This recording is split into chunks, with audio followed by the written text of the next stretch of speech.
अंदर से भगवद आश्रय विहीन है, तब हमको वो बात याद आती है जब हम असफल हो जाते हैं। जब हमारी चारों तरफ असफलता ही असफलता होती है, तब हमको एक महाबल की याद आती है कि भगवान है। शायद अगर हम पहले ही उस महाबल का आश्रय लेकर उनके द्वारा जो कराया जा रहा प्रयास है, मेरा प्रयास नहीं, उनके द्वारा जो कराया जा रहा है, तो असफलता हमें छू नहीं सकती। हमें बाहर असफलता दिखाई देगी लेकिन हमें छू नहीं सकती, वो हमें परास्त नहीं कर सकती। यहीं से वस्त्र प्रकट हो गया था, भगवान का चीर अवतार हो गया, वस्त्र अवतार हो गया। आश्रय, आश्रय में बड़े बड़े चूक कर देते हैं। एक बार दुर्योधन ने श्री दुर्वासा जी की सेवा कर ली 4 महीने। दुर्वासा जी की सेवा करना बहुत कठिन, क्योंकि जरा में वो ऋषि में हो जाते थे और शाप भी दे देते थे। शाप और वरदान देने में बहुत ही समर्थ महात्मा, तपस्या के धनी दुर्वासा जी 4 महीने चतुर्मास सेवा करने के बाद हाथ जोड़ के सामने खड़ा हुआ। देखो, अगर हृदय में वास्तविक भगवत भाव नहीं है तो इतने बड़े महात्मा की सेवा करने के बाद भी कुछ लाभ नहीं मिला। उन्होंने कहा, महाराज मैं एक प्रार्थना करता हूं, अगर आप प्रसन्न हैं हमारी सेवा से तो हमारे बड़े भाई हैं महाराज युधिष्ठिर, उनकी भी सेवा स्वीकार करें। तो उनका अवश्य। बोले उस समय जाइएगा जब द्रौपदी जी बटलोई में प्रसाद पा चुकी हों।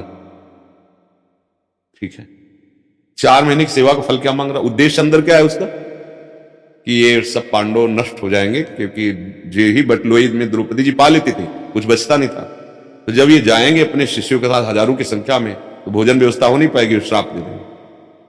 गए दुर्वासा जी, जी युधिष्ठिर जी ने देखा, श्री साष्टांग प्रणाम किया और अतिथि देवो भव, फिर वो तो संत रूप में, आओ महाराज विराजमान हो और हम आपकी भोग व्यवस्था करते हैं।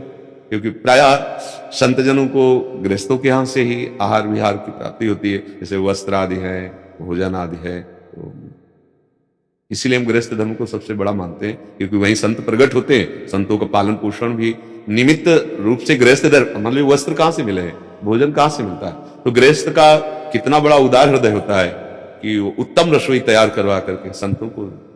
युधिष्ठिर जी तो परम धर्म स्वरूप है, उन्होंने निमंत्रण दिया, महाराज तो उनका मैं यमुना स्नान करने जा रहा हूं, लौट कर अभी आता हूं, सब शिष्यों सहित प्रसाद पाऊंगा। अब युधिष्ठिर जी अंदर गए, द्रौपदी जी जो हम तुम्हें बताना चाहते हैं, पूछा कि बटलुई में पा लिया, उनका पाके धोके रख दिया। वो मूर्छित होकर गिर गए। कि कोई दूसरा महात्मा होता तो विनय भी की जा सकती थी, दुर्वासा तो प्रसिद्ध है, बहुत जल्दी क्रोध कर लेना इनका स्वभाव है, वैसे ही वनवास में कष्ट पा रहे हैं, जरूर कोई ना कोई शाप दे देंगे। द्रौपदी जी ने उनको चेतना दिलाया, कहा अचानक आप ऐसे, उनका महान अमंगल हो गया। बटलोई में, अच्छा बटलोई में अगर ना द्रौपदी जी पावे तो जो चाहे वो जितने का चाहे, वो सूर्य भगवान का वरदान था, अब पा लेने के बाद फिर कुछ नहीं निकलेगा। और उस समय इतने महात्माओं के लिए कंदमूल फल भी लाना संभव था, 1-2 महात्मा होते तो लाया। इसलिए बहुत व्यथित हो गए कि आज धर्म का रक्षा कर पाना, धर्म की वृत्ति का अतिथि देवो भव, उनको निमंत्रण आप कैसे। तब द्रौपदी जी ने कहा, एक बटलोई पर आप इतना भरोसा करते हो और अनंत ब्रह्मांडों का भरण पोषण करने वाले श्री कृष्ण हमारे हैं, इस बात की आपको याद नहीं आई। देखो अभी समस्या का समाधान होता है। एक क्षण एकदम एकाग्र हुई, श्री कृष्णचंद्र जी का जो ही ध्यान किया तो देखा पीतांबर फहराते हुए यार आए, कृष्णा भूख लगी कुछ पवाओ।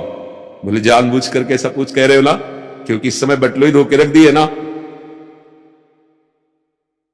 पहले हमें भोजन तो, अब बाद में हमसे बात करो।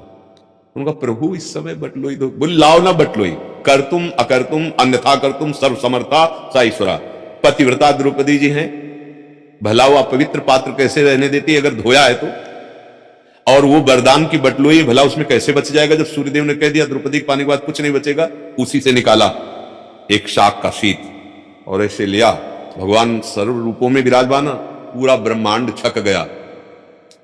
जाओ दुर्वासा जी को लिवा के लाओ। तो युधिष्ठिर जी ने कहा महाराज व्यवस्था, बोले जाओ उनसे कहो जाकर के आओ, सब रसोई तैयार है और प्रसाद पाओ आकर। भगवान की आज्ञा मानकर वहां गए तो सब ऋषि ऐसे छक रहे थे कि आचमन करने की जगह नहीं थी। कहा महाराज रसोई तैयार है, आओ प्रसाद।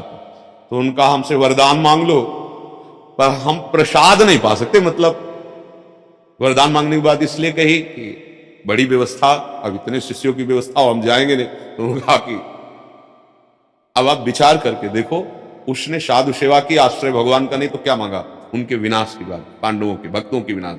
युधिष्ठिर जी महान धर्मात्मा भगवत भक्त हैं, पर आश्रय में जो सुना बटलोई धुल के रख गए, अब कैसे होगा? याद नहीं आई ना श्री कृष्ण की? द्रौपदी जी एक बार अनुभव कर चुकी है, इसलिए तत्काल उन्होंने भगवान का सारे प्रयासों की सफलता श्री भगवान से होती है। मुझे तो यही लगता है कि हमारे जो प्रयास भी हो रहे हैं उनको हम ये माने कि भगवान के द्वारा प्रेरित होकर के हो रहे हैं। असफलता आ रही, निराश नहीं होना, भगवान हमारे साथ है। तो हम सुख दुख में समान भाव, लाभ हानि में समान भाव, असफलता सफलता में समान भाव रख पाए तो हम कर्म बंधन मुक्त हो जाएंगे। हम इसी जन्म में ऐसे सुख को प्राप्त कर लेंगे जहां दुख की निशानी भी नहीं है। तो ऐसा नहीं कहा जाता कि कायर बन के बैठ जाओ, ये नहीं कहा जाता, पर भरोसा आपका श्री भगवान होना चाहिए, कोई व्यक्ति नहीं। चूक कहां हुई? बटलोई भरोसा। चूक कहां हुई?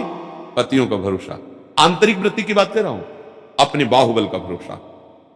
अगर उसी बाहुबल में श्री कृष्ण के बाहुबल का तो जैसे चीर बढ़ गया वैसे बाहुबल बढ़ जाता है, हिम्मत नहीं होती। जैसे अंगद ने अपने बल से पैर नहीं रोका, राम प्रताप सुमिर पन रूपा, ये रखता हूं पैर, उठा दे तेरी सभा में। तू बार बार मेरे स्वामी को मनुष्य कहता है, देख मैं उसका एक छोटा सा दास हूं, तू अपनी सभा को बहुत बलवान समझता है, उठा दे सभा। राम जी सिया जी को हार जाएंगे, वापस चले जाएंगे।